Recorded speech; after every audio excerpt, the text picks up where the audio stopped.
Oh, I was muted. Welcome. Thank you, everyone, for joining us this Wednesday lunchtime for what I believe is episode 3 of Unpacked Lunch, as we've called it. Basically, it's an opportunity for us to speak to the teaching team, to ask them some questions around what they've been teaching on the Sundays previously. So if you, and we say this every single time, haven't had a chance to catch up on Sunday service, we recommend you do that. You can go to forgechurch.com. If you click on there and you go into the media section and you go and catch up, you can watch all of our services. So we've just finished a series we're leading up to Easter. We're about to start a new one, and I know we're going to hear a little bit more about that during this conversation. But without further ado, I'd love, if possible, for Johnny and Steve, if you're able to join me on here now. Excellent.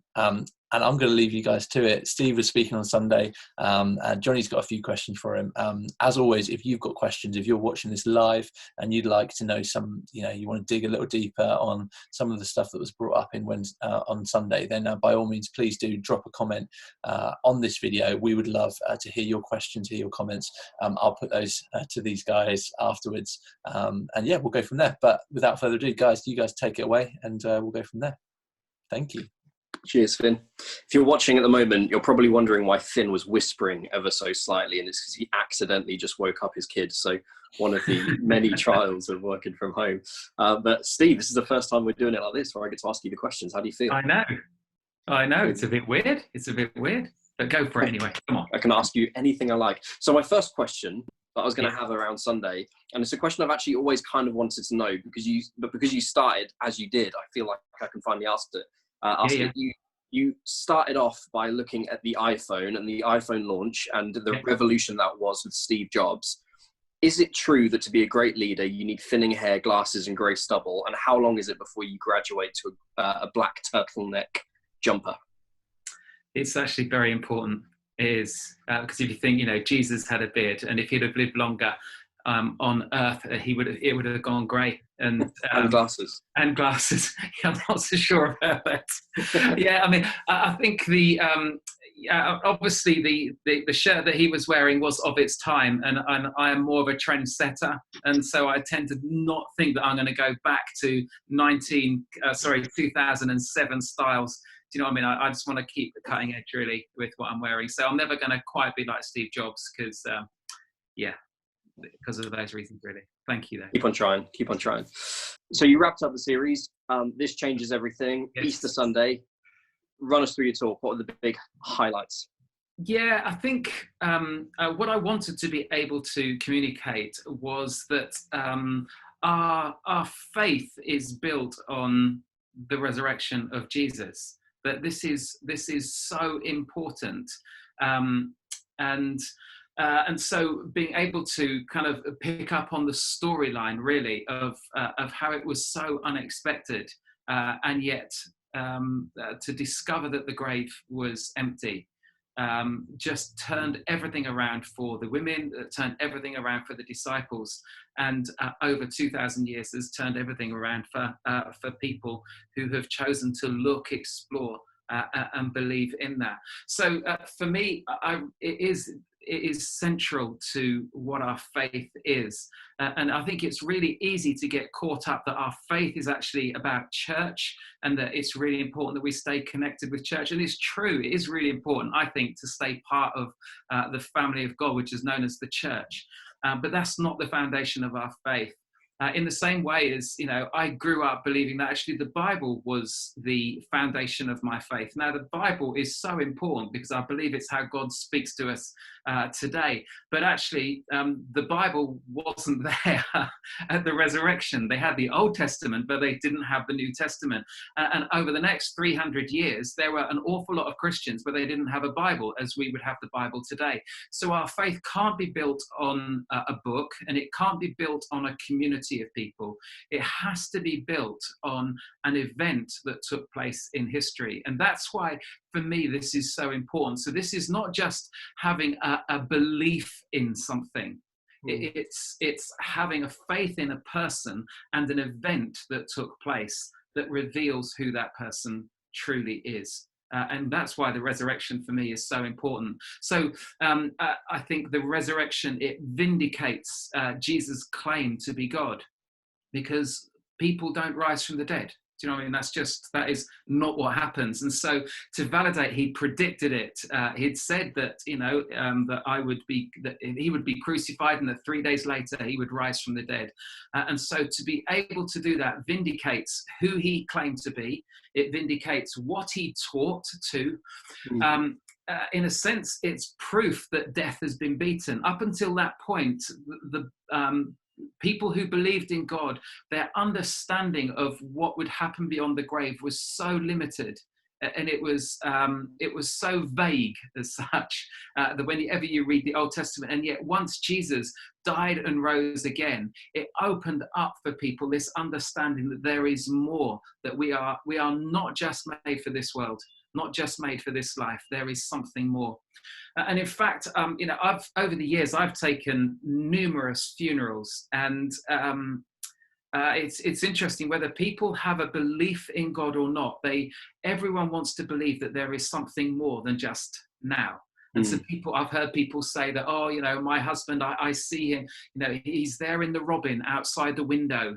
And people have all kinds of things to try and hold onto a hope that there might be something more beyond death. Well, Jesus has answered it. There is hope and life beyond death. And for me, that is the basic Christian hope, that we're not praying or talking to someone who's dead. Because if they're dead, they can't hear us. When I pray to Jesus, I am praying to someone who's alive, and so who can still shape my life today, but also for the future too. And so I am convinced, utterly convinced, that the resurrection of Jesus changes everything. Amazing. Hey, it's easy to dismiss those comments, isn't it, about I can see so and so outside and the bird outside and the rest of it, but that hope comes from somewhere. And if it comes from the resurrection, you mentioned in your talk around how, and in fact, you even spoke to some skeptics and said, actually, if you're skeptical of this, if you don't believe this, if you're rolling your eyes at this, then all you need to do is disprove the resurrection.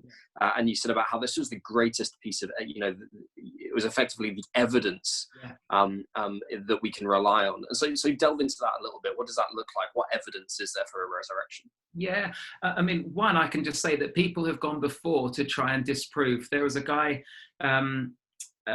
Lee Strobel, who I spoke about, that he was this lawyer, and he investigated and just had to come to the conclusion that it was true. A guy back in the 40s, his name was Frank Morrison. He wrote a book called Who Moved the Stone?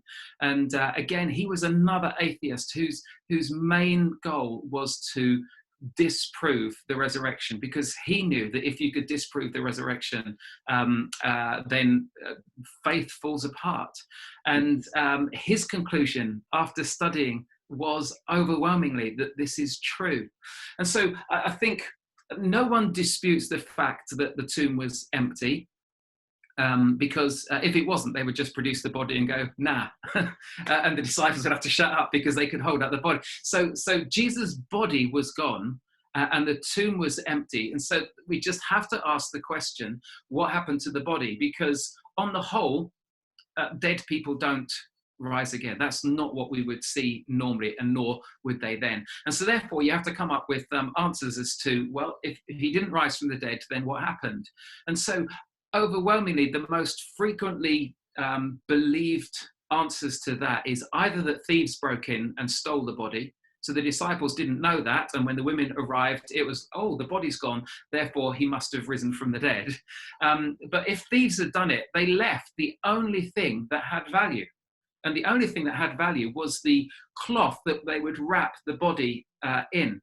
And when Mary and the other women arrived at the tomb, it was as if the body is like a butterfly with a chrysalis coming out of the chrysalis.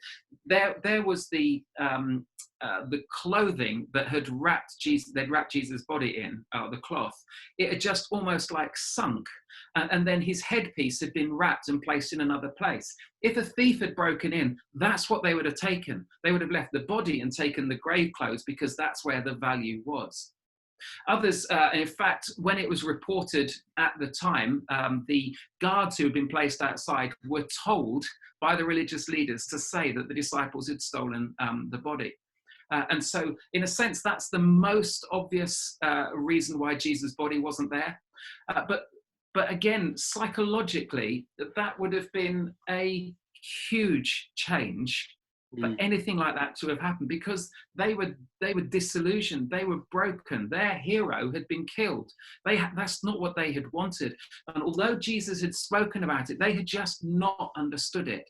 And so coming from this incredible place of disillusionment and despondency, not expecting anything to happen, to then try and break in through guards, even though the guards never saw them, to steal the body, to move the stone, which had got a seal on it, and all of that to have happened, and then to spend the rest of your life proclaiming a lie that you know is not true. And in fact, almost every one of those disciples were killed because of telling people about the resurrection, that Jesus had risen from the dead. Most people cannot hold a lie for very long, to be honest. Somehow it slips out. Somehow it gets away. This never, ever happened. There are a number of people who would say that Jesus never died, that actually he was put on the cross, and that he swooned and so was unconscious, but they thought he was dead, so they took him down, they put him in a cold grave, and then he kind of resuscitated, he came round, and he was then able to make his way out. That in a sense it's ludicrous. If one group of people knew how to make sure that people were dead, it was the Romans. For what Jesus went through with the flogging, with nails through hands and feet, with a spear stuck in his side, for him to jump up 3 days later and say, "Hi, I'm back," it's just ludicrous, absolutely ludicrous. How on earth would he move a 2-ton stone, which would have been rolled in front of the tomb? No one survived a crucifixion. So I guess as well, if you survived a crucifixion and then you survived that crucifixion, the last thing that you're going to do is try and appear to a whole bunch of people who tried to kill you, right? So yeah, that's right. So the other one that people often pick up on is that the disciples were hallucinating. They were so disillusioned that they started to see what they wanted to see rather than what was there. And if it was on a rare occasion, that could well have been the case. Just from this point of brokenness that they were at, and sometimes our mind can play tricks. The issue is that he was seen by over 500 people at one time. Paul writes about it. I think it's 1 Corinthians 14 or 15. And he says that Jesus appeared to his disciples, to Mary and others, and to 500 at one time. And then he says, and many of those people are still alive. In other words, you can talk to them. And hallucinations don't happen in mass groups. Hallucinations happen with individuals. It's an event for an individual to experience. And so a psychologist, again, it was the guy, Lee, whatever his name is. Strobel? Sorry? Strobel, that's right, yeah. He interviewed a psychologist, and the psychologist said, if that had happened, that would have been a bigger miracle than Jesus being risen from the dead, because it just doesn't happen that way. And what's also really interesting is that the way in which people talked about death changed after Jesus died and rose again. And that when you read the New Testament, you'll see that people talk about, in fact, in that passage, it says that many of those are alive, although some have fallen asleep. And all of a sudden, they changed their language from died to fallen asleep. Why? Because if you fall asleep, you wake up again. And so they didn't see death as this final, that's it, there's nothing more. They talked about it as if when someone dies, they fall asleep. Why? Because they will wake up again, and they will wake up to a new reality within the presence of God. And so the evidence is incredible. It's just whether people are willing to take a look at it and to explore it. Because I think if people do, they will come to the conclusion of Lee Strobel and others who have explored this and discovered it for themselves. So there's a whole bunch of alternatives in terms of trying to think of how Jesus didn't resurrect, but all of those don't seem to match, and there's reasons why those just can't be the case, and it doesn't fully explain away the resurrection. But the alternative is Jesus rising from the dead, which equally seems crazy, equally seems ridiculous, but it was 2,000 years ago. Why does it matter? What actually changes everything for us now? How has it changed your life?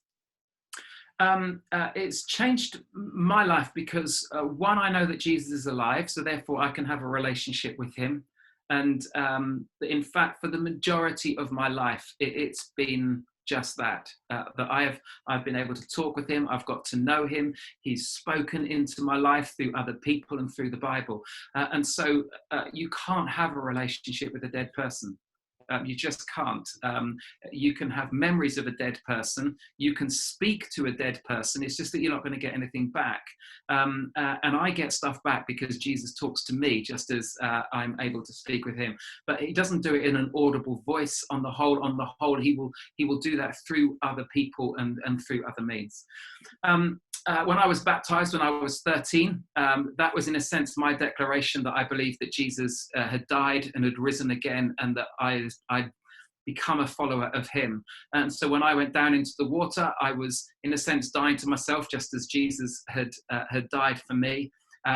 In coming back out of the water, I was rising to a new way of life with God, which is what Jesus had done. He had risen from the dead. And so I wanted to identify my life with him, which is why baptism is so important. When I was 18, when I was at Bible college, I went along to an event of a guy called Keith Green.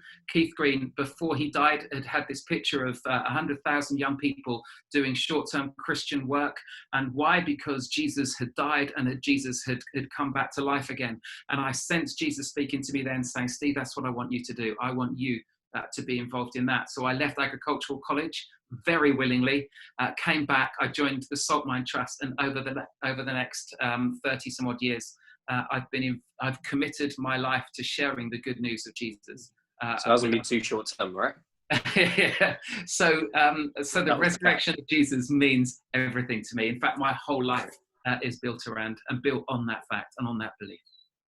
Amazing. At the end of your talk, you kind of gave people an opportunity to respond in a similar way and actually say, actually, I want to commit to this. I want to enter into this journey, make that step of faith.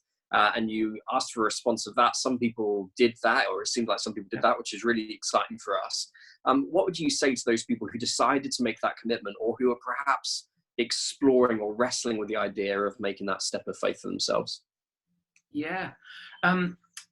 The reason I did it, the reason I wanted to pray at the end is because I don't want this strange time to be a time when I don't think God will do anything. And I just had this conviction in preparation that there might well be people who, despite being self-isolated, being stuck at home, not being able to gather with other people, that there still might be people who would want to respond to a God who loves them, who died for them, and who came back to life to show them that he's real, that what he said is true, and that he will be with us forever. So that was the reason why I wanted to pray the prayer. I think the people who have prayed, I think it's really important that you share that with someone, and that you tell someone else that you know is a follower of Jesus, so that they can pray with you. Contact us, email us, contact us via Facebook, do anything, just let us know, because we would love to pray for you. We would love to give you some next steps to be able to take to help you to get to know this Jesus who's alive. And for those people who are still exploring, I would say keep going, just keep exploring. There will come a point when you know you have to make a decision. And I've through doing the Alpha course, which is helping people to explore the Christian faith, I've seen it time and time again, where people get to a certain point and it's like this key point. And if they don't, you see them slowly drift away. And when they do, then you see them really starting to move on. And so if you're exploring, keep exploring. But I think you will know that point when you sense God is saying, it's now, you need to choose me now. And I would just implore you to do that, because our lives get changed because of it, for the better. Hey, so definitely if we've reached the end of This Changes Everything now, but if people want to keep on that conversation and have those conversations, or wrestling with questions, exploring what it looks like to take a step of faith, definitely get involved, get in touch. I would love to have that conversation with anybody and everybody who wants to move on with that. But we're moving into a new series this week. everything is changing, but not to this changes everything. We're going to a new series. What's the new series called, and what is it going to look like, Steve? Sure. So the new series is called No Filter. And basically, we are really good at portraying the best of ourselves to others, whether that's when we meet face to face, because we all know that first impressions are important and we want to be able to present ourselves well, or whether online too. And so whether we're using whatever social media, on the whole, we will express stuff which is going well and which looks good, because we want to be able to present a certain kind of image of ourselves. And so this series really comes to the heart of some of the big things in life, such as where do we really get our value?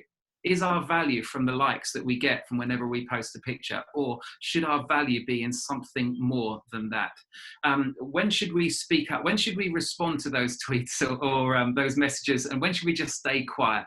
You know, in conversations with people, when should we speak out and say something strongly, and when should we hold back?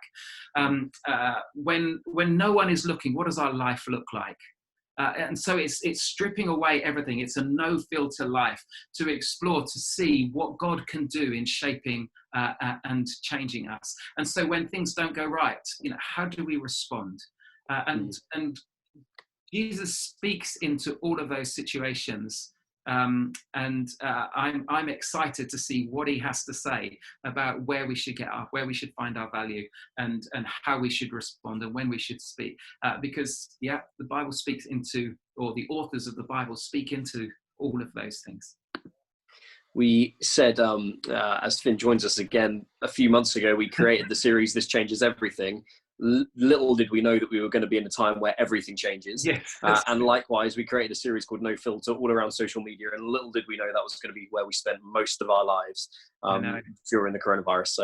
So hey, definitely poignant, and really looking forward to it. Going.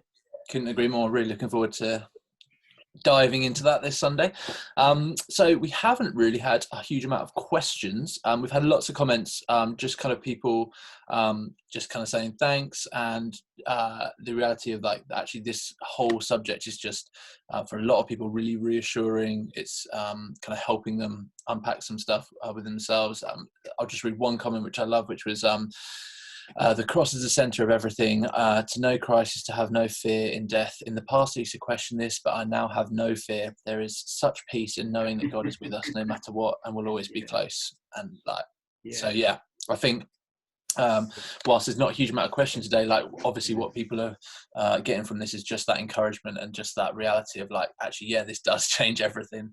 How much time we got? Actually, we've got a little bit of time. So Johnny, I just wanted to kind of put one of your questions back to you. I know I'm putting you on the spot a little bit with this, but so one of your questions, Steve, was kind of like, what does this look like in reality in 2020? Because you know, even if we can get our head around the fact that this is something that's true, you know, we went through all those options of like how we find, you know, how we can feel about the crucifixion. You know, we can think, you know, it's lies, it's a scam, it could be all these things, but actually like when you unpick it, if we get to the point where we're like, this is true, I just think that is the question really, isn't it? Is like how this is still relevant in our lives today in 2020. It's not just a historical fact, even if we can get to that point, but that actually this is something that is true in, you know, in modern times in our lives today. So I just wondered if you had any thoughts, anything you'd like to add on that, just kind of on a personal perspective, where this truth has really made a difference in your life, or, you know, ultimately where you can be like,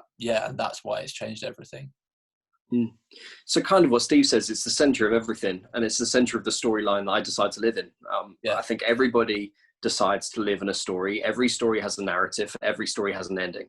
And most people don't think in the way in which they're living. Most people don't think about which storyline they fit in. And so most people might live for themselves. They might live for a project or a cause. They might live for an achievement. They might live for a security. They might live for a family. They might live for a person. And all of that has consequence. All of that gives something back or takes something away. And I think it's important to recognize, okay, so what story are you living in? And so for me, I've decided that actually, okay, well, if this resurrection is true, if death is not the end, and actually there is this way of new life, if there is a way of Jesus offering that, then actually that's the storyline I need to buy into. And so that we kind of looked at it last week in terms of what we can do then with that is it becomes this momentary decision of, okay, yeah, Lord, I'm praying this prayer, decide to live for you, amen. Great, I'm a Christian now, or great, I'm, Jesus follower, whatever you want to call yourself. And that's the end of the story. But for me, it's not. For me, it enters into a whole new narrative of being able to live freely, being able to live securely, being able to live knowing the traits that God has put within me that I'm supposed to live under, all of the good stuff. And without having to live under the banner and the knowledge of the stuff and the dark stuff that I bring in for myself or am subject to in the world. And so that's quite maybe quite an abstract way of looking at it and quite a broad way of looking at it. But definitely in terms of my, in the way in which I think, in the way in which I live, and in the way in which, definitely looking to try and live for others first and me second and all of that kind of thing. It's a narrative that holds up far greater than any other story that I've ever heard of. Yeah, and I think that's great, because I would go with the same thing really, that to know that when I've messed up, which is fairly frequently, to know that I'm forgiven, to know that I am loved so much that I am able to take that love and love Sarah and my kids in a deeper way, to go through stuff knowing that he's with me. That, for me, that changes everything. If you ever speak to someone who has a friend who sticks with them through the hardest times, that's what they would say. They didn't fix it for me, but they were with me throughout all of that, and that's what meant everything. Well, that's my experience. That's my experience too. Yeah. And I think is when you look at this, like the stories that people are drawn to, when you look at the things and the films or the media that people just can't get enough of, whether it's Harry Potter, whether it's Lord of the Rings, whether it's Star Wars, there's something about self-sacrifice. There's something about redemption. There's something about happy ending, good news. Yeah. There's something about security. There's something about finding who you're always supposed to be. And that comes from somewhere. That doesn't just miraculously come up and just feel good. So whatever, that comes from somewhere deeper. It comes from somewhere real, and I think people cry out for it, and I think this is it, and so that's why I want to live under it. Yeah, no, that's great. Hey guys, thank you so much. Really helpful today, and it's been really encouraging, not only for me, but from the comments, lots of other people too. So I appreciate your time. Thanks to everyone that's tuned in, been a part of this. As always, if we haven't managed to get around to your comments or questions, we'll try and pick that up afterwards, and we can always interact with you on there. So if you're watching this after the video is live, and you have questions or something you want to get in touch about, then please do. Again, as always, you can always direct message us through Facebook. However you're watching this, get in touch. You can email info@forgechurch.com if that's an easier way for you to get in touch. As these guys have said, this Sunday coming up, we're starting a brand new series. I decided to go no filter with my background in honour of that. So I've lost that background. But yeah, we're really excited about that. But we are doing loads throughout the week as well. And so there's lots of different ways you can interact with us as a church, ask more questions and interact and engage with what's going on. So if you want to find out about that information, if you just go to forgechurch.com/online, we've got a whole list of information there for you to get involved with. But until next time, we will see you very soon. Thank you very much.